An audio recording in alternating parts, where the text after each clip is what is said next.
Vande Mataram. Paschimanchal live देख रहे हैं आप, मैं हूं आपके साथ काजल ठाकुर। यूपी के मुख्यमंत्री योगी आदित्यनाथ ने एक और सौगात देते हुए आगरा मेट्रो रेल का डिजिटल अनावरण किया है। फर्स्ट लुक में आगरा में पहले कॉरिडोर में चलने वाली मेट्रो रेल का रंग पीला होगा। सिकंदरा से ताज पूर्वी गेट कॉरिडोर पर चलेगी पीले रंग की मेट्रो रेल। तकरीबन 12:30 बजे सीएम आगरा के खेरिया एयरपोर्ट पर आए।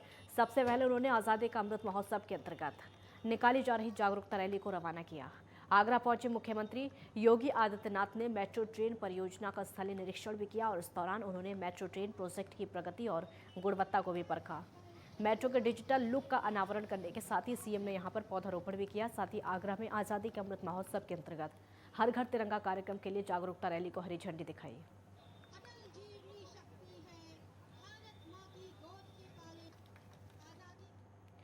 नोएडा के गालीबाज नेता श्रीकांत त्यागी को पकड़ने के लिए यूपी सरकार ने एड़ी चोटी का जोर लगा दिया है।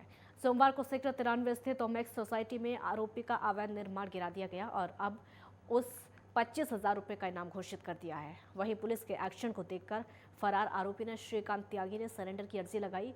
ये अर्जी ग्रेटर नोएडा सूरजपुर में सीएमजे कोर्ट में लगाई गई, जिसके बाद कोर्ट के बाहर भारी पुलिस बल तैनात किया गया और वहीं सूरजपुर कोर्ट ने आरोपी को 10 अगस्त तक सरेंडर करने का समय दिया। आपको बता दें कि श्रीकांत त्यागी के अवैध निर्माण की शिकायत पर सोसाइटी में रहने वाले लोग साल 2019 से लगातार शिकायत भी कर रहे थे, लेकिन अपने रसूख के चलते वो कार्रवाई नहीं होने देता था। महिला से बदसलूकी का वीडियो वायरल होने के बाद प्रशासन हरकत में आया और अब उसका अवैध निर्माण बुलडोजर से हटा दिया है।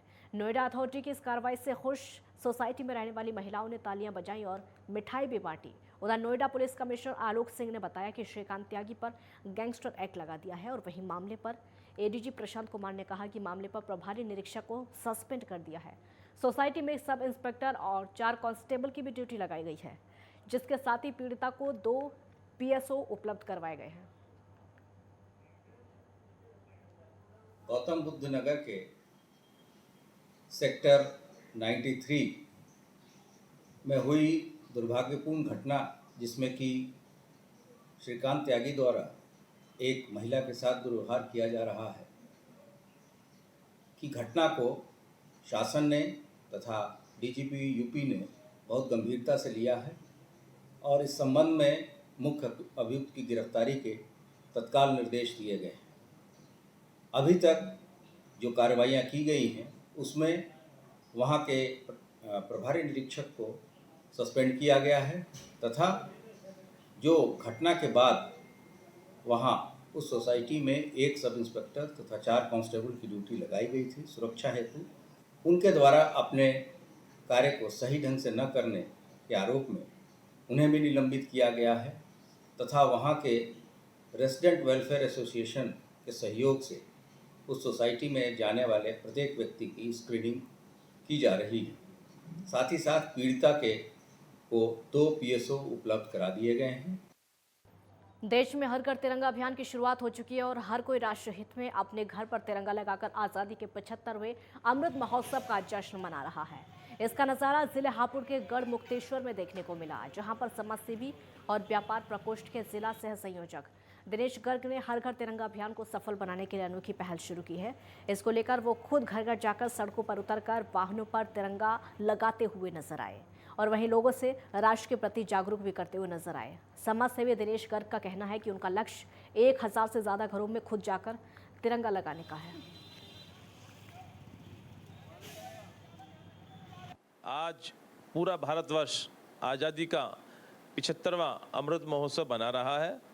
इस अमृत महोत्सव में भारतीय जनता पार्टी भारत सरकार पूरी तरीके से हर घर तिरंगा लगाने की मुहिम में लगी हुई है। इस मुहिम में मैं सरकार का सहयोगी के रूप में काम कर रहा हूं और मेरा उद्देश्य अपने गढ़मुक्तेश्वर नगर में 1000 झंडे लगाने का है। अगर ये झंडे कम रहेंगे तो आगे भी मैं इसके लिए तैयार हूं और झंडे मैं लगाऊंगा गढ़ में। यूपी के अमरोहा में कलेक्ट्रेट से जीएम और एसपी ने हर घर तिरंगा अभियान की जागरूकता वैन को हरी झंडी दिखाई और अलग अलग क्षेत्रों के लिए रवाना किया है।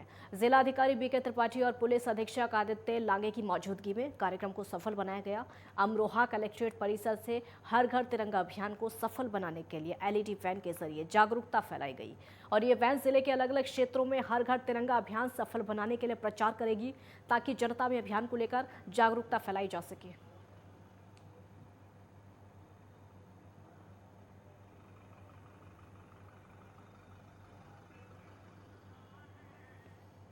हर घर तिरंगा लक्ष्य को प्राप्त करने के लिए मथुरा के राजीव भवन के सभागार में ध्वज वितरण कार्यक्रम का आयोजन किया गया, जिसमें नगर पंचायत ब्लॉक, नगर पालिका और नगर निगम के लिए राष्ट्रीय ध्वज का वितरण किया गया।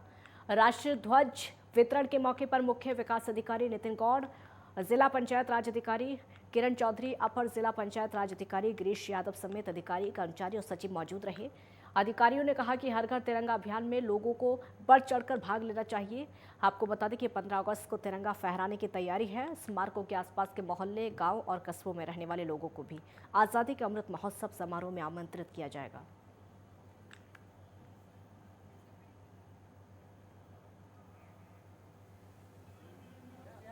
हमारे जिले का लक्ष्य 3,91,000 था। उसके सापेक्ष हमारा पूरा झंडा तैयार हो गया है। सिंचाई विभाग से 2,37,600 का लक्ष्य हमें मिला। कल हमें पूरा झंडा मिल गया। आज हमने वो सभी झंडे उसी अनुपात में सभी नगर पंचायत, नगर पालिका, नगर निगम और विकास खंडों को वितरित कर दिया। अभी ये सब सेपरेट करा दिया है, सब ले जा रहे हैं अपनी अपनी गाड़ियों में और कल से ये झंडे का वितरण ग्राम पंचायतों में होना शुरू हो जाएगा और कई ग्राम पंचायतों में जो एमएसएमई से जो ग्राम एसएचजी से सिलाई वाले झंडे थे उनका वितरण भी शुरू हो गया था। जैसे आज़ादी के अमृत महोत्सव के अंतर्गत जो तिरंगा सप्ताह है 11 अगस्त से 17 अगस्त तक मनाया जाएगा। इसमें जनपद मथुरा को 3,91,000 झंडे का क्रय ऑब्लिक परचेज़ करने का लक्ष्य था, जो हमने प्राप्त कर लिया है। इसके अलावा एमएसएमई विभाग से हमें झंडे मिले और इंडस्ट्री से सीएसआर के अंतर्गत हमें और तिरंगा मिलने की अभी अपेक्षा है। तो इसमें जो झंडों के प्राइजेज़ हैं वो शासन आदेश में ₹20 to 25 मेंशन किया हुआ है, तो वो शासन आदेश के अनुसार ही होगा। गाजियाबाद के ड्रिजलिंग लैंड वाटर पार्क में पानी के अवैध रूप से इस्तेमाल और पानी की बर्बादी की शिकायतें मिली, जिसके चलते गाजियाबाद भूजल सिंचाई विभाग के अधिकारी लगातार एक्शन मोड में दिखाई दे रहे हैं और उसी कड़ी में आज ग्राउंड वाटर के नोडल अधिकारी हरिओम सिंह अधिशासी अभियंता के निर्देश पर कार्रवाई उन्होंने की, जिसमें कि पॉल्यूशन डिपार्टमेंट और इंडस्ट्रियल डिपार्टमेंट के अधिकारियों के साथ में पटवारी मौके पर पहुंचे। लैंड के अंदर पानी की सप्लाई का जायजा लिया और मौके पर मिले बोरवेल को सील कर दिया है। बताया जा रहा है कि लैंड में बिना किसी एनओसी के पानी का इस्तेमाल किया जा रहा था। ऐसे में संचालक को भी अधिकारियों ने प्रशासन की अनुमति के बगैर जल के इस्तेमाल न करने की चेतावनी दे दी है।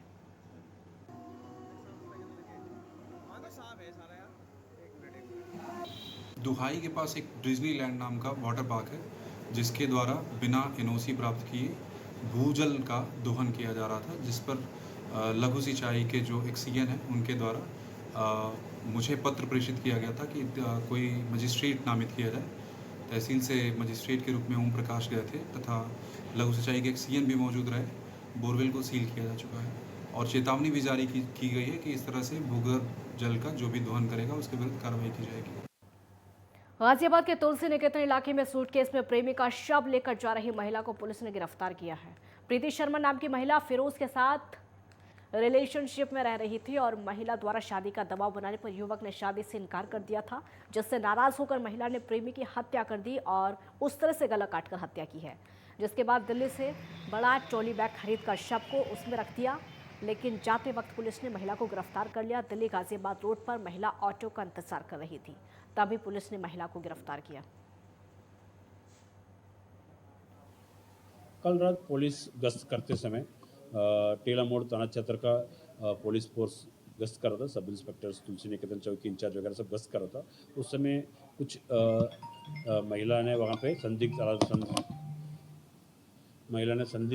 परिस्थिति में निकली थी और पुलिस उसके देख के तुरंत उसको रोका और तलाशी किया है। तलाशी में उनका हाथ में जो सूटकेस था उससे कुछ डेड बॉडी दिखाई पड़ी थी। वो डेड बॉडी के पुलिस ने तुरंत कब्जा में लेकर उनसे पूछताछ किया। उन्होंने ये बताया ये एक व्यक्ति है, उनके साथ लिविंग रिलेशन में रहता था। अभी पूरा एड्रेस वेरीफाई कर रहा है हम लोग, पूरा बाकी एविडेंस वगैरह इकट्ठा करवा रहा है। जो आदमी है उसका परिवार लोग को सूचना पुलिस ने दे दिया है और पुलिस उनका परिवार दिल्ली में रह रहा है, वो आ रहा है, उनसे बातचीत करेंगे, हम लोग पता करेंगे। सहारनपुर में विकास भवन के अंदर सफाई कर्मचारी संघ के द्वारा कई मांगों को लेकर धरना प्रदर्शन किया गया। उत्तर प्रदेश के कर्मचारी संघ का कहना है कि सफाई कर्मचारी सबसे महत्वपूर्ण कड़ी होते हैं, लेकिन हमारी अनदेखी की जा रही है। साथ ही वेतन में भी कटौती की जा रही है, जिसको लेकर सहन नहीं करेंगे। कर्मचारी संघ के जिलाध्यक्ष बोधराज ने कहा कि अगर उनकी मांगे नहीं मानी जाती हैं तो सफाई कर्मचारी अनिश्चितकालीन धरने पर बैठ जाएंगे।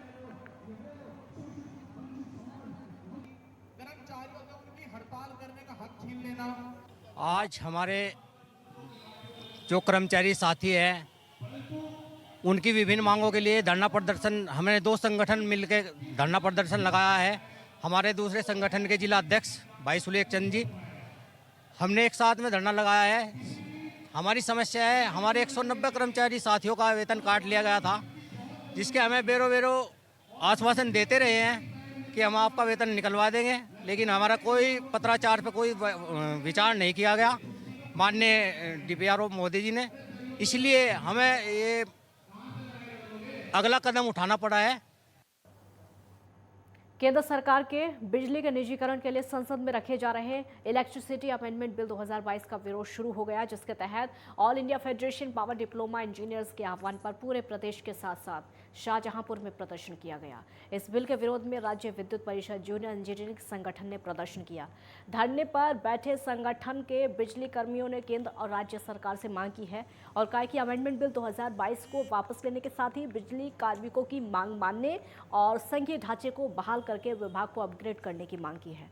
प्रदर्शन कर रहे कार्मिकों का कहना है कि अगर बिजली विभाग का निजीकरण होगा तो इसका प्रभाव आम जनता पर पड़ेगा, इसलिए आम जनमानस की सहूलियत को ध्यान में रखते हुए बिजली विभाग का निजीकरण नहीं होना चाहिए।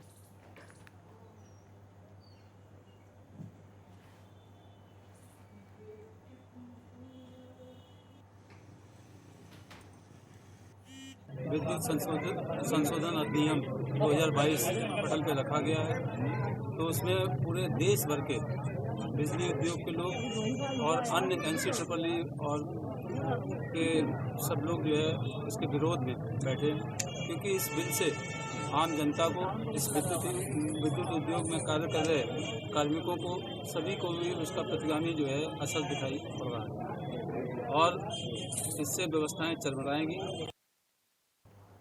एक ब्रेक यहाँ पर रुकेंगे, जल्द लौटेंगे।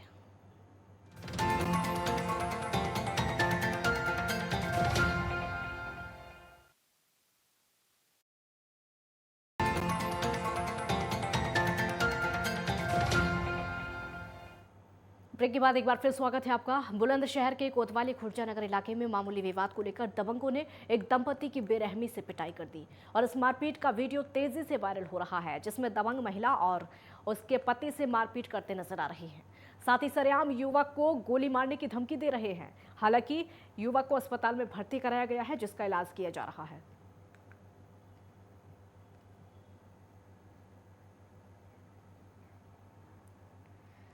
मेरठ के थाना ब्रह्मपुरी क्षेत्र में पुलिस ने कुछ दिन पहले हुई स्नैचिंग की घटना का खुलासा किया है और पुलिस ने स्नैचिंग करने वाले गिरोह का पर्दाफाश 3 आरोपियों को गिरफ्तार किया है।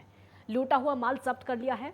एसपी विवेक यादव ने प्रेस वार्ता के दौरान बताया कि थाना ब्रह्मपुरी क्षेत्र में ओडिशा नाला और रेलवे रोड पर कुछ लोगों ने लूट की वारदात को अंजाम दिया, जिस पर पुलिस ने कार्रवाई करते हुए आरोपियों को गिरफ्तार कर लिया है, जिसने पास से लूटा हुआ सामान बरामद भी कर लिया है। देखिए, ब्रह्मपुरी थाना क्षेत्र में कुछ दिन पूर्व एक महिला के साथ चेन लूट की घटना हुई थी और जिसका तत्परता से संज्ञान लेकर ब्रह्मपुरी पुलिस ने मात्र 3 दिनों के अंदर ही तीनों लुटेरों को गिरफ्तार कर लिया है और इसके साथ ही एक अन्य पूर्व का एक लूट जिसमें कि 4800 रुपये की लूट हुई थी, उसका भी खुलासा हुआ है। और इसके साथ ही जो घटना में ये इन्होंने बाइक प्रयुक्त किया था, वो बाइक भी चोरी का था, जो रेलवे रोड पे एक घटना लिखी गई थी। इसी के साथ इन तीनों अभियुक्तों की गिरफ्तारी के साथ इन तीनों घटनाओं का सफल अनावरण किया ब्रह्मपुरी पुलिस। गाजियाबाद के लोनी में 2 दिन पहले हुई युवक की हत्या के मामले का पुलिस ने खुलासा कर दिया है। पुलिस ने हत्या के आरोप में मृतक के दोस्त को गिरफ्तार किया है। आरोपी ने पैसे के लेन देन को लेकर युवक की डंडे से पीट कर हत्या कर दी थी और मौके से फरार हो गया था। पूरा मामला थाना लोनी क्षेत्र के खरखड़ी गांव का है, जहां पर जंगल में 6 जुलाई को एक अज्ञात युवक का शव मिला था और इसकी सूचना स्थानीय लोगों ने पुलिस को दी थी।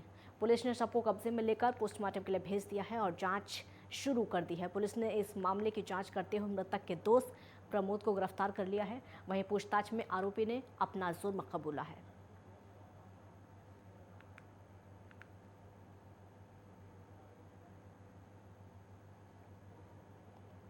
महोदय गाजियाबाद एवं पुलिस अधीक्षक ग्रामीण महोदय गाजियाबाद के निर्देशन में थाना हाजापर थाना प्रभारी के नेतृत्व में सर्विलांस और थाना एसओजी की टीम का गठन किया गया। टीम ने त्वरित कार्रवाई करते हुए इकराम की हत्या में अभियुक्त प्रमोद को अरेस्ट किया गया और प्रमोद से इस हत्या में प्रयुक्त वैगनार गाड़ी और आला कत्ल एक डंडा बरामद किया। सड़क पार कर रहे वृद्ध को बचाने के चक्कर में तेज रफ्तार टेम्पो अनियंत्रित होकर पलट गया और इस हादसे में टेम्पो सवार आधा दर्जन लोग गंभीर रूप से घायल हो गए, जिसके बाद स्थानीय लोगों की मदद से घायलों को एटा मेडिकल कॉलेज में भर्ती कराया गया, जहां से 2 घायलों को आगरा हायर सेंटर रेफर किया गया। थाना कोतवाली देहात क्षेत्र के पीएससी के पास की घटना बताई जा रही है।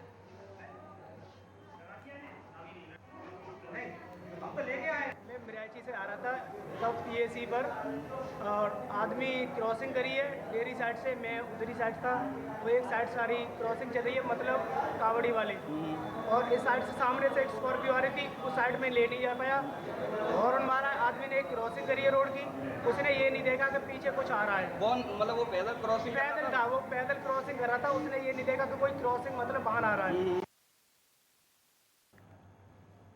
सहारनपुर के खनन माफिया हाजी इकबाल की मुश्किलें कम होने का नाम नहीं ले रही हैं। आपको बता दें कि हाजी इकबाल पर 25,000 का इनाम घोषित है।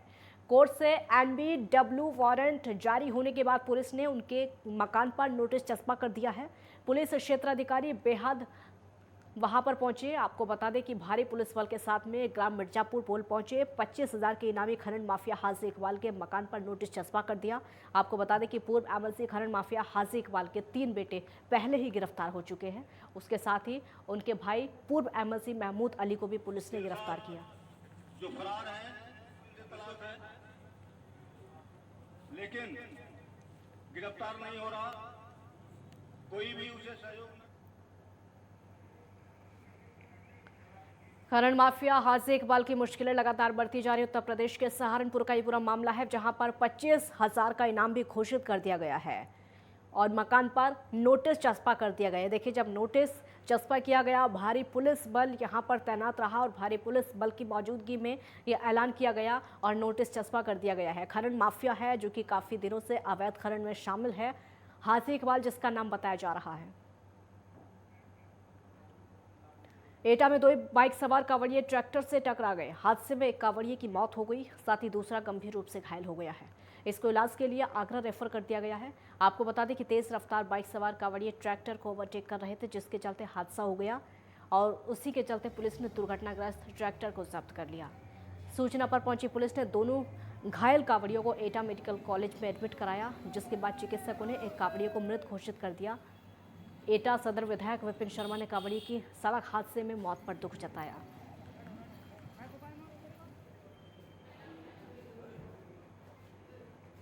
देखिए, बड़ी दुखद घटना है जी। इस विषय में मैं सब इतना कहना चाहूँगा कि हम सब लोग स्वयं अनुशासन रहते हुए धार्मिक यात्राओं को पूरा करें।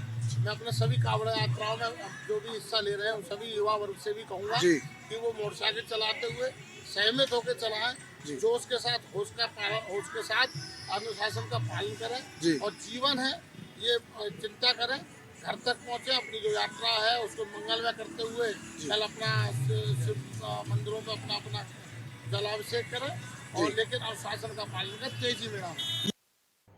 बुलंदशहर में ब्रजघाट से लौट रहे वाहन को अनियंत्रित ट्रैक्टर ने टक्कर मार दी। आपको बता दें कि वाहन में कई लोग सवार थे और इसी दौरान हादसे में आधा दर्जन से ज्यादा लोग घायल हो गए, जिसके बाद घटना की सूचना पुलिस को दी गई। सूचना मिलते ही पुलिस ने घटनास्थल पर पहुंचकर घायलों को इलाज के लिए अस्पताल पहुंचाया।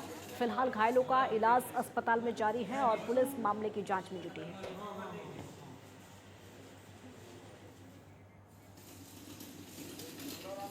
शाहजहांपुर में शराब के नशे में धुत यूपी पुलिस के सिपाही का वीडियो वायरल हो रहा है। शराब के नशे में धुत सिपाही ने बीच रोड पर हाई वोल्टेज ड्रामा किया। साथ ही सिपाही ने राहगीर के साथ बदसलूकी की। शराब के नशे में धुत सिपाही ने पुलिस कप्तान के साथ में अभद्रता की। थाना सदर बाजार के मोहल्ला महमद जलाल नगर का ये वीडियो लगातार सोशल मीडिया पर वायरल हो रहा है। आप कर क्या रहे हो? पहले ये बताइए, पहले आप कर क्या रहे हो? ड्रामा कर रहा है। ये क्या कर रहे हो?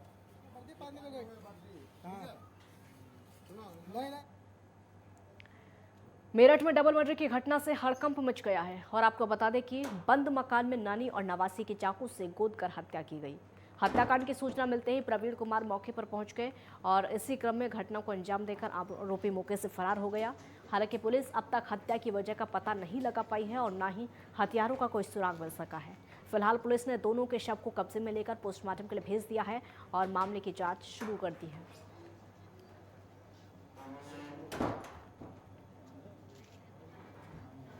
थाना नौचंदी क्षेत्र के अंतर्गत एक घर में एक महिला 60 वर्षीय रहती थी और उनके साथ उनकी जो नवासी हैं वो भी 12 वर्षीय रहती थी और सुबह सूचना प्राप्त हुई है कि उनकी हत्या कर दी गई है।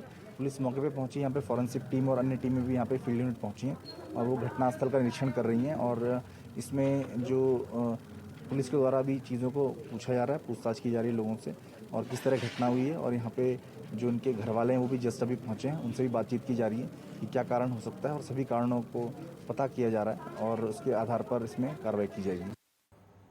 पश्चिमांचल लाइव में फिलहाल इतना ही। आप देखते रहिए नेटवर्क 10। जय हिंद।